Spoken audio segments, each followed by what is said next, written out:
Lazy Girl, a short moral story. Once, there was a lazy girl named Tara who avoided chores, leaving her mother to do all the work. One day, her mother fell ill and couldn't cook or clean. Tara sat idly, hungry and uncomfortable, until hunger forced her to try.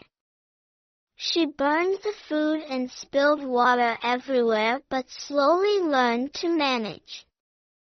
As her mother's health improved, Tara realized how much work her mother had been doing all along. From then on, Tara helped with chores every day, becoming diligent and responsible. Moral: laziness leads to hardship, but hard work and responsibility bring self-reliance and harmony. Thank you for watching.